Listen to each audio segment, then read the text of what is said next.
Over the last 24 hours, I've had taken opportunity to really reflect on our football program, especially the football program that we've had under our head coach, Jay Mills. I remember the committee, I remember the atmosphere, I remember what our football program was like at the time we hired Jay Mills. I remember our goals, everything about that event, and who else we interviewed and things, and how Coach Mills joined us at that time. I remember at that time we were looking forward to some specific things that we wanted in our future head coach. We wanted a man who would be not just a leader, but a real Christian leader. A man who would not just lead the program in the ways that coaches lead football programs, but to lead young men in their walk with Jesus Christ. To lead young men to that relationship. And to take young men in that relationship and disciple them using the sport of football as object lessons, as teaching critical moments. What has happened in the 10 years Jay Mills has been our head coach is beyond, I believe, everybody on that committee, Dr. Rick Brewer and Dr. Jerry Hunter's wildest imaginations. The things that took place in the lives of young people, because I interview every senior football player. They fill out evaluation forms. I've had insight into what's happened in the lives of so many of our kids. Jada Ross from Somerville High School. Colin Drafts from Battery Creek High School. Men like Mike McCain. Men like Gerald Stevenson. Men like Charles James. Adam DeGraffenreid. All these young men have been outstanding football players for CSU football.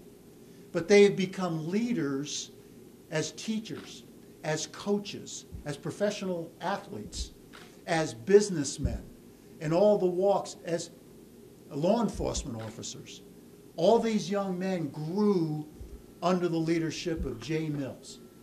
And as a university, that's been the top thing that I think we've been blessed by, seeing that process take place in young men's lives. I think another thing we had on the list of checkoffs on that committee was trying to find someone who could really articulate what CSU was all about as an institution. Articulate the mission, the vision, the integrating faith and learning, leading, and serving. Academic excellence in a Christian environment. And I got to be honest, at that time I was thinking about Rotary, Kiwanis, church groups. At that time there was no scheduling of Florida, Florida State, Miami, Kentucky, Illinois. And being on First Look with our head coach, on ESPN, and being in the Orlando Sentinel, the Chicago Tribune, the Miami Herald, and all these different places representing faithfully and always talking about the mission and vision of this university. And to that, our whole university, everybody that works here at CSU is grateful to him for taking that task on. And not only doing that in those venues, but allowing us to have a legacy of this facility left behind, playing those games as well. The third thing I think was on everybody's mind, can we have a winning program at Charleston Southern? And that first year under Jay, I got to confess, my goodness gracious, I think we went up to VMI with 30-some players. The injury bug hit all across the board. At running back, there's stories. At offensive line. But the one I've got to say is that I just love to repeat is where James Madison. And I'm there in the press box, and right next door is the JMU coaching staff. And I see number 18 come in and on defense, and I go, he's a receiver. Okay. And then I see the other safety pointing to him before each play, deep third, deep half, or you've got him. And I'm going, this is Division I football. And are they seeing this? And it just struck me as being so, Lord, I know how Gideon felt, but did you really have to put Jay through this? But after every one of those games, I go back into the locker room. And I say to myself, I wonder what he's going to say now. I wonder how he's going to turn this. And he was so faithful to his vision of the program, just using those as teachable moments for the days that were coming, the games that were coming. And that just impressed me so much, because it would have been easy for him to be frustrated, venting, all the different things that can happen with a coach investing his life into a program. And then I remember so clearly, after the 2009 season, after we had just beat our rival the last game of the season for the third straight time, after we had had a conference championship, after we had won 14 straight games, after we'd been 9-2 and nationally ranked, after over the previous 5 years, no program in the Big South Conference had won more games than Charleston Southern University. Nobody on that committee, when we hired Jay Mills, would have dreamed. That would have been beyond all that we could ask or think of a program and a leader and a head coach. It was miraculous. And yet that's the man that we want to honor and pay tribute today. And I could go on talking about Jay Mills for a long time, but I want him to come forward and make his announcement. Coach Mills.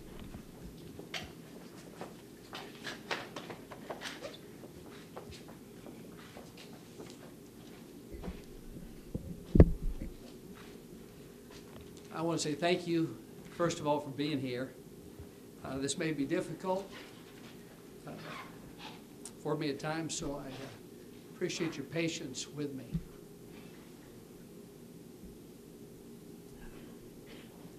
I've been doing this a long time,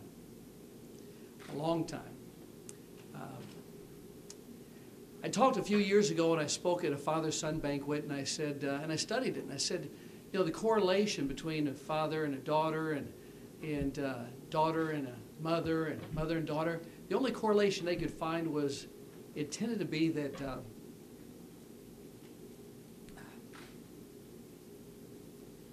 sons would follow their father's footsteps. And that was no different for me. I had a great dad. And the first thing I want to do today is I want to honor him.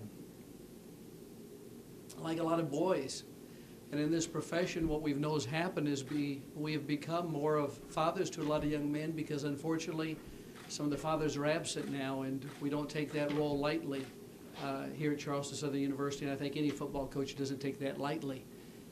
Our role has become more important. I remember following him and thinking, I'd like to be like him. That's my hero. I asked Coach to show you, this is me, and this is my dad. And that may be my most prized possession, is a photograph. And I grew up coaching. I made up water bottles when he forgot one time at practice in high school coaching. I emptied out things in the kitchen, cleaned them out as best I could, filled them with water, and ran them down to the field for the fellas. I taped ankles when I was in 6th, 7th grade of players. I charted plays and would bring them to my dad. And football was very important to me. It was what intertwined our relationship.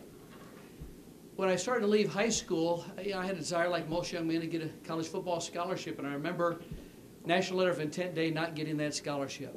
And I remember being crushed to the point that I could not go to school, and praying with Mom. And the next day I got a call.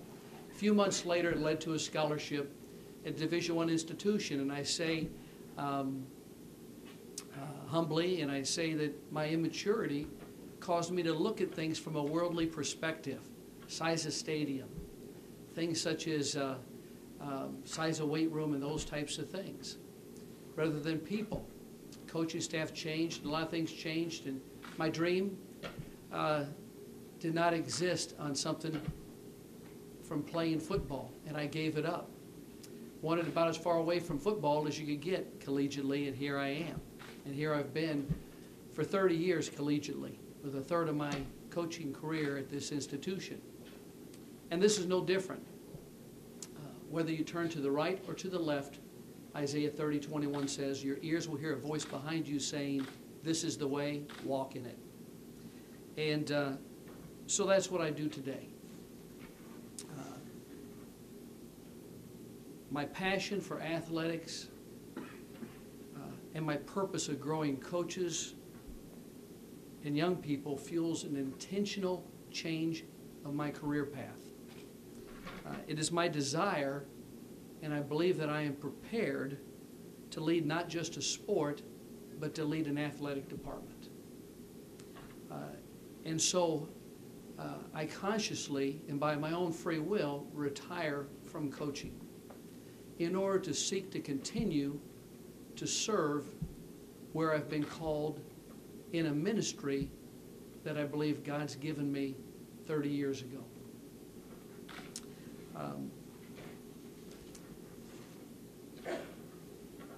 I believe in conviction. I believe that you draw a line in the sand and you don't compromise in those ideals. I believe in priorities and have presented them consistently for a number of years. Core values as well too. I believe in whole person development. It's not just the physical, the mental, the emotional, but the spiritual. As I hear and I talk to coaches across the country, probably the number one frustration I hear from them is it's all about winning. Winning is extremely important to me. I think of Billy Bean from Moneyball.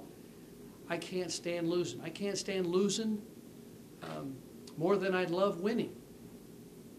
But it's about life lessons, and it's about an eternal perspective. And it's something I want to champion with every breath that I have.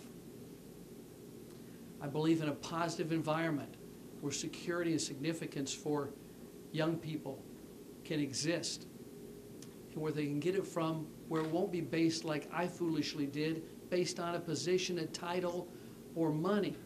That is based on things that this world can't take from you.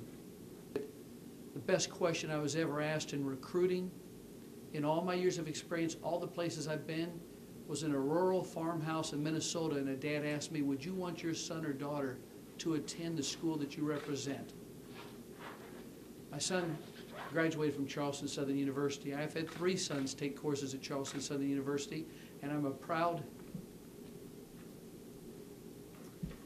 father-in-law of a young lady that's a graduate at Charleston Southern University. The signage that we put up here testifies to what I truly believe in. And to integrate faith in learning, leading, and serving. That Proverbs 16:3 says, commit to the Lord whatever you do, and your plans will succeed.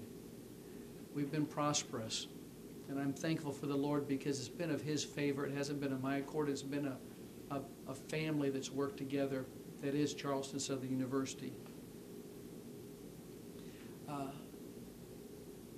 Colossians 3:23 says, whatever you do, work at it with all your heart as working for the Lord, not for men. We ask our players and have implored them, all coaches, to leave it on the field.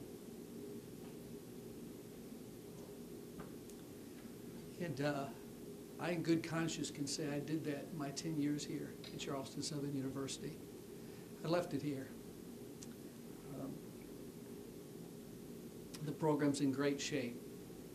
I know it's going to win next year. I don't need to be the head coach and be in the position to know that it's done. We've done it twice. We built it from scratch, sustained it, and now it flipped again this year, and I'm excited. It's been a great year, and the time I couldn't leave last year, and I thought about it. I turned 50, and you think of things. My standard joke is, I know what you're saying. I look way too young to be 50. Thank you for everybody here that's thinking that right now. But this past year has been a blessing. We've worked hard as a coaching staff, as a family. The 4th consecutive community service award. Our players know what it's like to serve. The highest team GPA in school history for football. Best fall semester for football in the history of football here just concluded. Best eligibility status of our players. The building is completed that we've been working so hard on to put in place. The winning, in my mind, was inevitable, and it will continue. The recruiting board looks outstanding, and it's in place. I couldn't have left last year. I couldn't have honored my dad in that manner. But now I can, because I know it's strong, I know it's stable. We return a lot of starters and a lot of depth, and a number of guys that were hurt that are coming back. The attitude is tremendous. The work ethic, the discipline, the character, I can't say enough, and it's been a product of the family creating it. So I ask our players to finish strong, and I believe that's what I've done, and this is the proper timing. I do not have a position anywhere, but I know this is the right timing for my coaches, for our football program, and for prospective student athletes. This is the timing. I was just talking to a young man, and I appreciate already the phone calls that have been coming in. I haven't had a chance to return them, the text messages, but one young man that we just signed mid-year, and I told him a few weeks ago, you know, in life as men, we either stand still in fear or we step out in faith. And so I'm stepping out in faith, but I'm also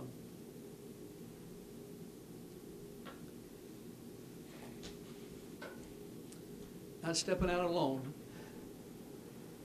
I am so blessed with the most wonderful, beautiful, godly woman that God could have presented to me on the face of this earth in Kim. And my strength, I told her the love of my life at one point in time. She corrected me quickly, said, no, that's the Lord. But she'll gladly take second. My family. 3 of our children are here today, David and Chris and Derek. And I'm so thankful for them being here, and so thankful for what people don't realize, what coaches and their families, it's all a part of the family. We do it all together. We have to.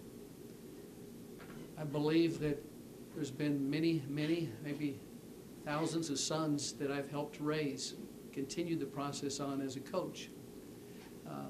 Coach Paul Bear Bryant said, you brag about them, pat them on the back, tell them you love them, and give them a swift kick if they need that.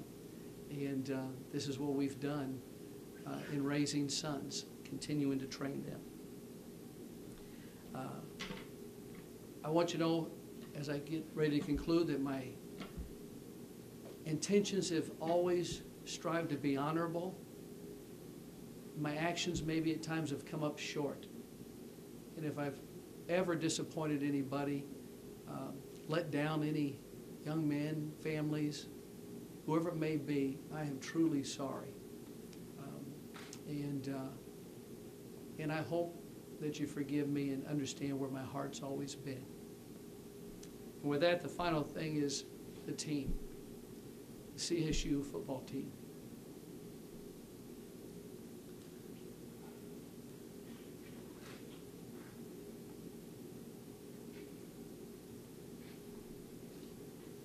First visit as head coach, seems like yesterday, was in the home of the Draft family.